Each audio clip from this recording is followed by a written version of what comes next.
Caribbean Newsline is brought to you by the Barbados Tourism Marketing, Inc.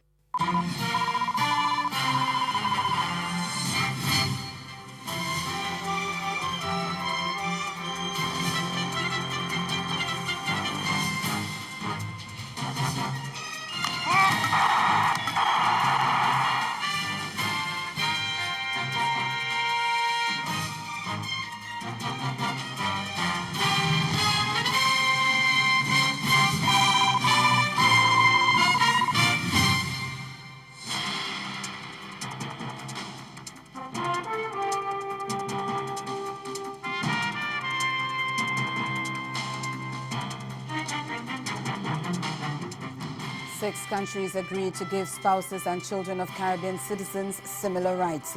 That's our top story in Caribbean Newsline for Monday, July 9. From the CMC News Center in Bridgetown, I'm Nicole Best. Good evening. Barbados, Grenada, Haiti, Jamaica, St. Lucia and Suriname have signed on to the Protocol of Contingent Rights, allowing Caribbean citizens working across the region to have their spouses and children join them in those jurisdictions. The prime ministers of those 6 CARICOM nations signed the protocol over the weekend after the 39th annual Heads of Government Summit in Jamaica. The Protocol on Contingent Rights provides non-discriminatory access to social services such as healthcare and education for CARICOM skilled nationals and their families working and living in jurisdictions other than where they were born. Jamaica Prime Minister and CARICOM Chairman Andrew Holness says the signing was crucial in making CARICOM more functional and relevant to citizens of the region. He also said the leaders have recommitted to the free movement of skilled nationals and have unanimously adopted procedures on the refusal of entry, which will be applied at the ports of entry. More in this report from Giovanni Dennis of TVJ News. The heads of the CARICOM member states all gathered in Montego Bay, St. James for the final day of the summit, hoping to send a signal that the meeting was not just a talk fest. There's a result that will have far-reaching implications for the region. Spouses and dependents of CARICOM nationals who relocate to other member states will now be entitled to access benefits such as health and education services. These benefits were denied in the past, and it had a negative impact on families. Prime Minister Andrew Holness, who is also the chairman of CARICOM, hailed the new development. We have guaranteed these rights through the Protocol on Contingent Rights that we have just signed a few minutes ago. This is a matter that has been long outstanding and is a major step that should encourage greater use of the free movement regime as it ensures greater level of comfort and peace of mind for families. The Prime Minister and the heads of the other member states suggested that they are in a hurry to deliver substantial benefits to the people of the region. As a result, certain timelines are in place. For example, by December 31, issues surrounding the free movement of skilled workers should be finalized.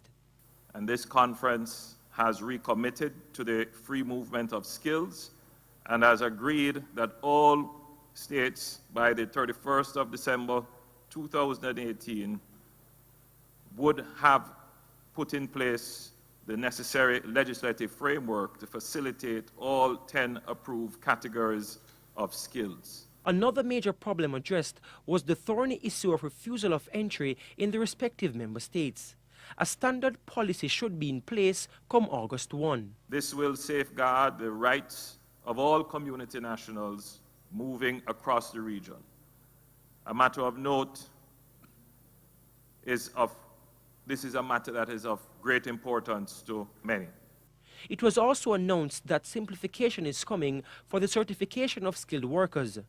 There was a pledge to implement concrete measures to reap benefits from the CARICOM single market and the economy, such as establishing an integrated capital market and passing securities legislation. A special meeting on the CSME is set for November. Meantime, Barbados' Prime Minister Mia Mottley said the signing was a significant step towards deepening the regional integration process. For this protocol to have been signed today is the most significant event in the history of Caribbean affairs since the single market was signed here in Jamaica. and came into effect here in Jamaica in 2006. This is where it matters. This is where it makes a difference to the lives and decisions of people. And I think that the media can work with us to communicate in a tangible way what this means for every Caribbean citizen who belongs to a country that is signatory to the single market. And CARICOM Secretariat has acknowledged that it is having cash flow problems, but heads of government have agreed to work out a plan to clear their debts. From time to time, we do suffer from cash flow problems. I wouldn't say that we're broke because we have not shut down the Secretariat. CARICOM Secretary General Erwin LaRocque lamenting the financial challenges of the organization. That's because member countries have not been paying their fees on time. The March 2017 report from the CARICOM Review Commission, chaired by Bruce Golding, said even though Jamaica is not the only delinquent state, it had the highest level of arrears. For Prime Minister and Chairman of CARICOM, Andrew Holness, those members that are outstanding, you should be seeing some action in this regard to ensuring that outstanding payments are made. I wish to state for the record that Jamaica found the energy and enthusiasm and commitment earlier on to make sure that it made a positive impact on any outstanding contributions and fees that it may have had. the report, which reviewed CARICOM, stated that Jamaica's annual contributions to the Secretariat, its institutions and agencies amount to $11.6 million, but its arrears at the end of 2016 total $47.8 million. $7.3 million of the amount is owed to the Secretariat and $40.5 million to various institutions and agencies. So, how much does Jamaica owe now? I cannot put a figure to it, but it's not inconsiderable. Prime Minister of Barbados, Mia Mottley, also underscored the commitment made by heads of government. Heads have taken a decision to accept our reality and to look at what are the best options ahead of us. And I think that, in fairness, that should be respected, because we accept that it takes cash to care and it takes cash to execute. With natural disasters becoming more frequent and intense, CARICOM member states will also be considering an increase to the budget of the Caribbean Disaster Emergency Management Agency, CDEMA. In other news, the Dominica government on Monday morning discontinued the state of emergency it had imposed in anticipation of Tropical Storm Beryl's arrival after the system degenerated last night. The National Hurricane Center's 11 p.m. advisory on Sunday lifted the tropical storm watch that had been placed on Dominica. And in light of that, the state of emergency and the curfew which were imposed were lifted at 6 a.m. on Monday. A statement from the Cabinet Office said normal business activities recommenced Monday. Although Beryl had dissipated, its remnants are producing locally heavy rainfall and strong gusty winds over the northeastern Caribbean Sea and the northern Leeward Islands. The Hurricane Center said this morning that the disturbance is expected to move quickly west-northwestward for the next day or so, passing over Hispaniola Monday night and emerging over the Atlantic waters near the southeastern Bahamas on Tuesday.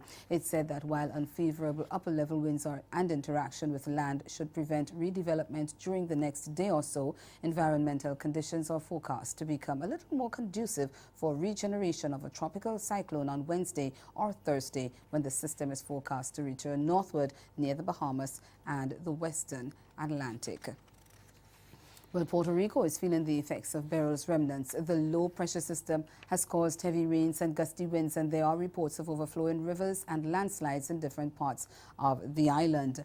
Officials are also reporting a power outage, which has left more than 200,000 residents in the dark. Puerto Rico is still recovering after being hit by two Category 5 hurricanes, Irma and Maria, within the space of 2 weeks in September last year. More than 64 people are said to have died as a result of Hurricane Maria, which also left over 60,000 people homeless and caused more than $94 billion in damage in Puerto Rico. In January this year, at least 1.2 million people in Puerto Rico were still living without electricity. Meantime, the third named storm of the Atlantic hurricane season, Chris, formed Monday morning well off the Carolinas in the United States, but it poses no threat to the Caribbean region. And still to come in Caribbean Newsline, angry protesters call for Haiti President Jovenel Moise to step down. We'll have the details of that story and more after the break. Do stay with us.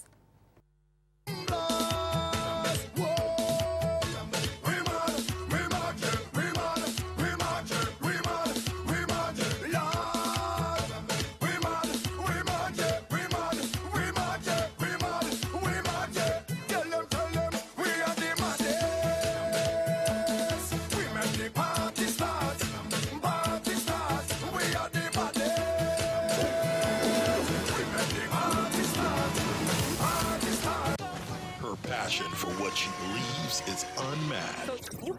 I wanted to get to the point where you can shake me off that perfect piece. She's a book-off radio host, philanthropist, and motivational speaker. And I said, I'm going to write you a check for $10,000, which I'm not. Spirit, soul, and body.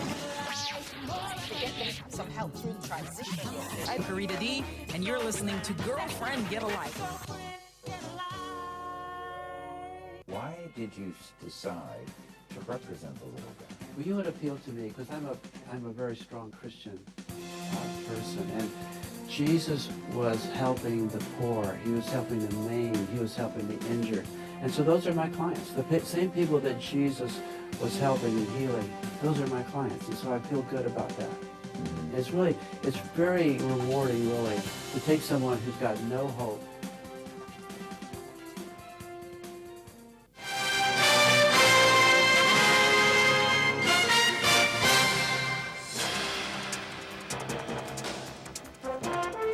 Angry protesters in Haiti are calling for President Jovenel Moise to step down amid violent protests against the steep hike in fuel prices imposed by government.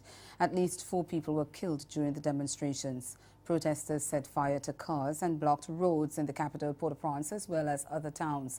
Widespread violence forced the government to suspend the fuel hike. That's the fuel price hike. Prime Minister Jacques-Guy Lafontaine had originally said the country needed to raise the prices to balance the budget, but his administration bowed to pressure after the demonstrators took to the streets in protest. The government had said the price of gasoline would be increased by 38%, diesel by 47%, and kerosene would see an increase of 51%. According to government officials, the fuel price rise was in keeping with an agreement made with the International Monetary Fund. Meanwhile, CARICOM says it is deeply concerned about the violent protest in its member nation. And a statement, CARICOM Chairman Jamaica's Prime Minister Andrew Holness said the community deplored the loss of life, property and the damage to infrastructure, and he called for restraint and an end to the protests and violence.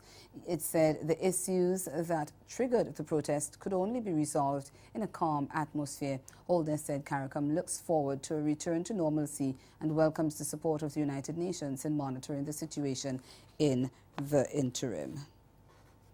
And amid the protests, the Canadian and United States governments have warned their citizens about travel to and through the French-speaking Caribbean nation. The Canadian government advised their citizens to avoid non-essential travel to Haiti due to the civil unrest, warning that protesters have set up burden barricades not only in the main streets of the capital, Port-au-Prince, but in residential neighborhoods as well. It also noted that several airlines have cancelled their flights to Toussaint Louverture's International Airport. The U.S. Embassy in Haiti has also warned Americans about non-emergency travel. It has prohibited all non-emergency travel into Haiti by its employees. The embassy also urged Americans in Haiti to contact their families to keep them informed of their welfare and whereabouts and to avoid protests and any large gathering of people. Over in Trinidad and Tobago, the Ministry of Energy is seeking overseas help as an oil well that ruptured in the Gulf of Paria continues to spew oil and gas. The ministry says since the incident occurred last Thursday near the Couva oil platform, the well has been shooting extensive hydrocarbons in the Gulf, posing serious risks to marine operators. Following the blowout, the Ministry of Energy requested help from the state-owned oil refinery Petrotrin to cap the well, but Petrotrin said it did not have the technology to do so. Meanwhile, Secretary of Fishermen and Friends of the Sea, Gary Aboud, has called on mariners to stay steer clear of the site as it is volatile and highly flammable. It is believed that the oil spill was triggered by a recent earthquake that caused the head of the well to pop, causing the emissions to spew up from the surface of the seabed about 40 feet below. The public awareness and preparedness campaign on taking Guatemalans' claim to Belize to the International Court of Justice has been officially launched. The referendum is set for April 10th next year, and Foreign Affairs Minister Wilfred Earlington is advocating for a yes vote, saying that it is the right thing to do. He says there is widespread support from every nation as well as multilateral agencies, including the Commonwealth, CARICOM, SICA, and the Group of 77. Earlington said the litigation risk is insignificant when compared to a no vote. Why would anybody want to offer an anti-ICJ campaign when in truth and in fact we are in such a tenuous position? We have no resources, we have no military, we have no allies, and we are being claimed by a huge neighbor with proven military experience and might. So that it is inevitable that anybody in their right mind would want to advocate for a yes vote. I don't think I am not in my right mind. Well, if you say no, what will happen? My response is I can't tell you because I can't see in the future, but I can tell you what has happened in the past. Conflict, border dispute, look at what happened with Palestine, Israel. Look what is what's happening with China, Taiwan, Pakistan, India, Nicaragua, Costa Rica. You always have violence, leading in death, hardship, loss of territory. That has been the history. History is replete with it.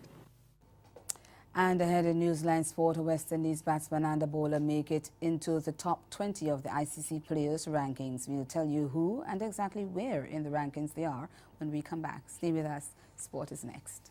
This hurricane tip comes to you compliments the Caribbean Disaster Emergency Management Agency and the Caribbean Media Corporation. Be prepared. Bring in indoor objects such as lawn furniture, toys, garden tools, and anchor objects that cannot be brought inside.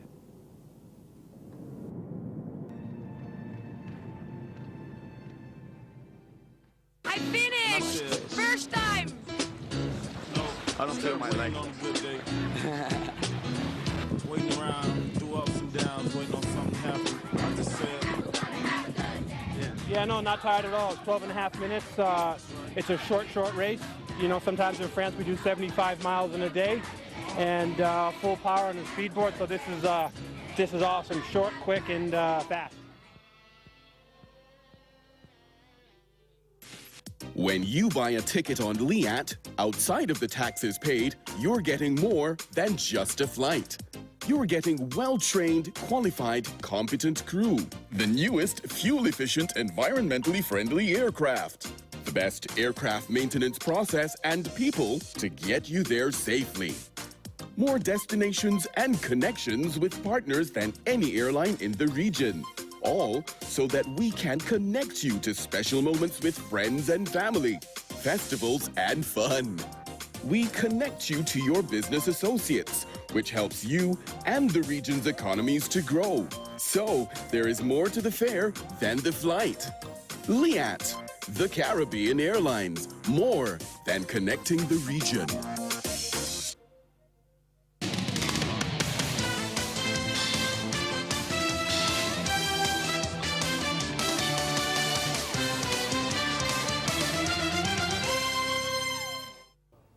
West Indies opener Craig Brathwaite and Kemar Roach have surged into the top 20 of the ICC players' rankings following outstanding performances in the just concluded opening test against Bangladesh.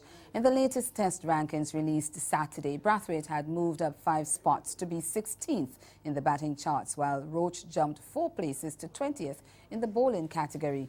The 25-year-old Brathwaite struck 121 in the Windies' first innings of 406 at the Vivian Richards Cricket Ground in Antigua to record his 7th Test 100 in 48 matches. Stroke maker Shea Hope, who scored 67, rose 6 places to 32nd, while stylish left-hander Kieran Powell leaped 5 spots to 61st. Meanwhile, Captain Jason Holder has moved 2 places to 52nd, while Miguel Cummins, who struggled in the previous series against Sri Lanka, has gained 12 spots to be up to 55th following his 5-wicket match haul.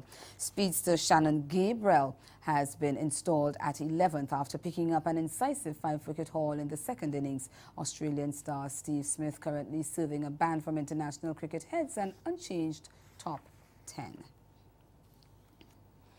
Still in cricket, Chief Operating Officer of the Caribbean Premier League, Pete Russell, has thrown his support behind a proposal which would limit the number of T20 competitions players can participate in.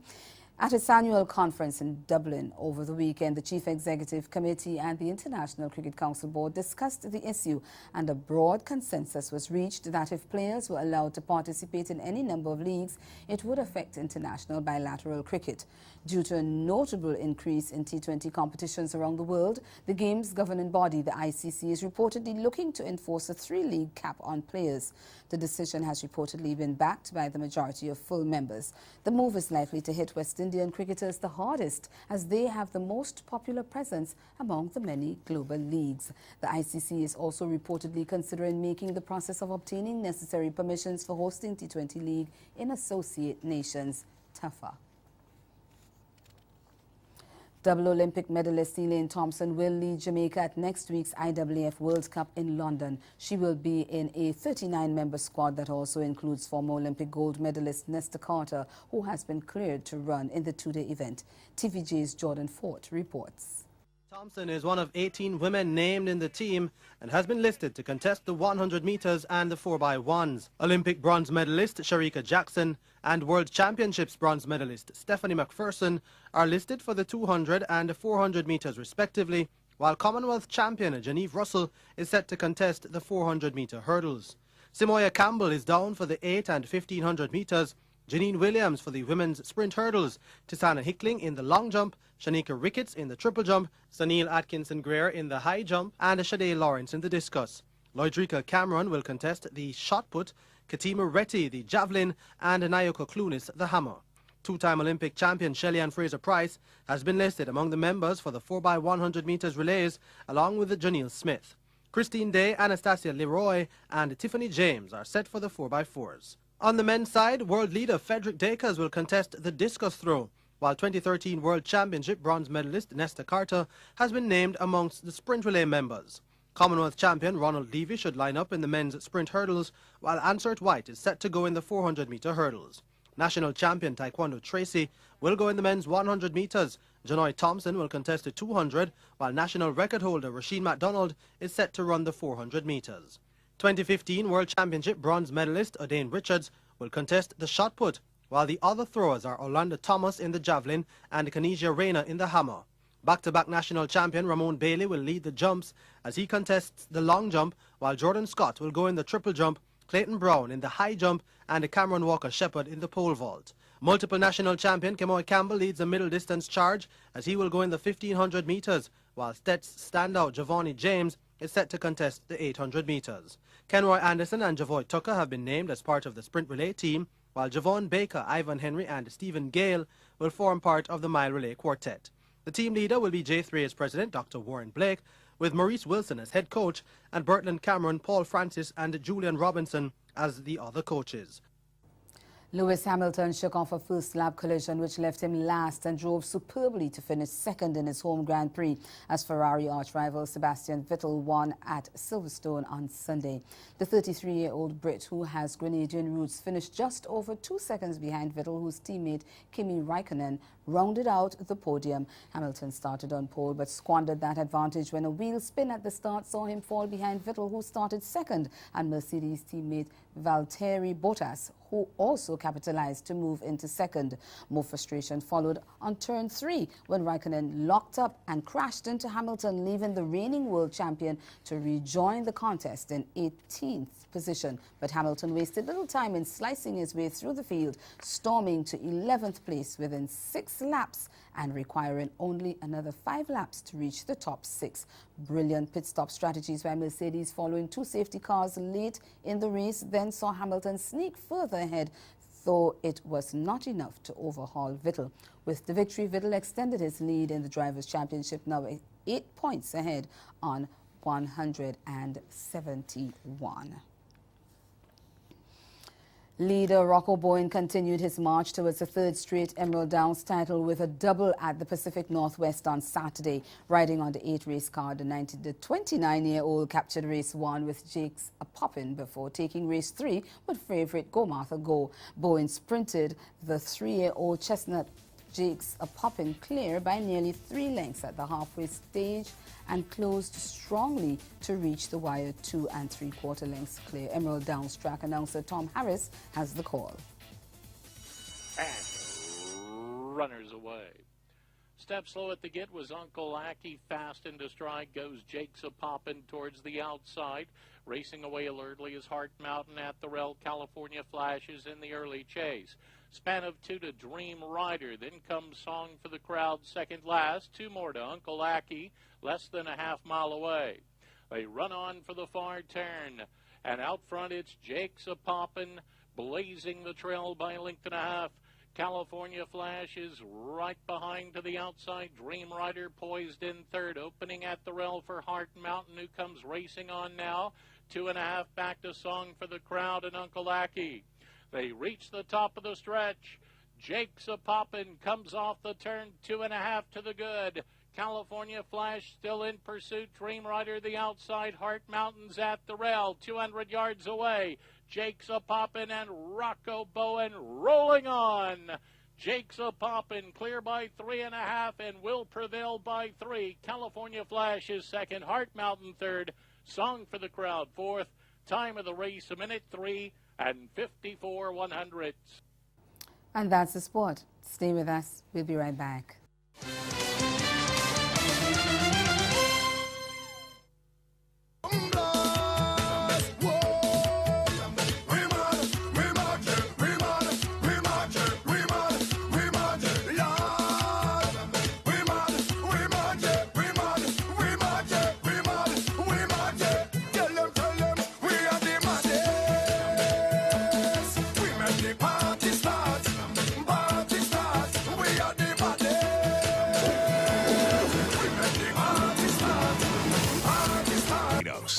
Renowned for its pristine beachfront and fantastic weather, continues to leave quite an impression on newcomers to the island and returning visitors.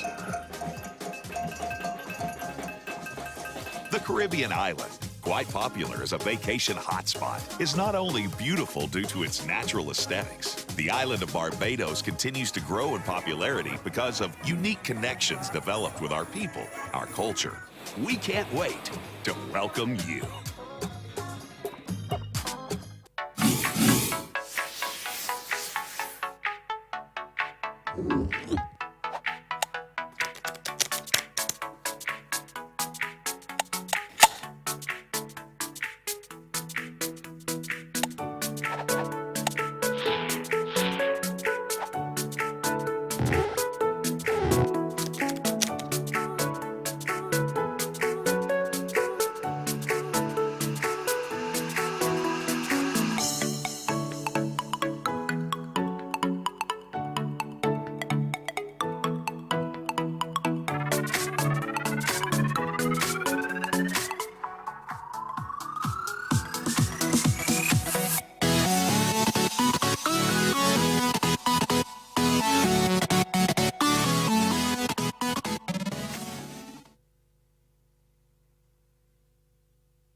Again, the major developments of this day: Barbados, Grenada, Haiti, Jamaica, St. Lucia and Suriname have signed the protocol on contingent rights that allows Caribbean citizens working across the region to have their spouses and children join them in those jurisdictions. Well, that's Caribbean Newsline.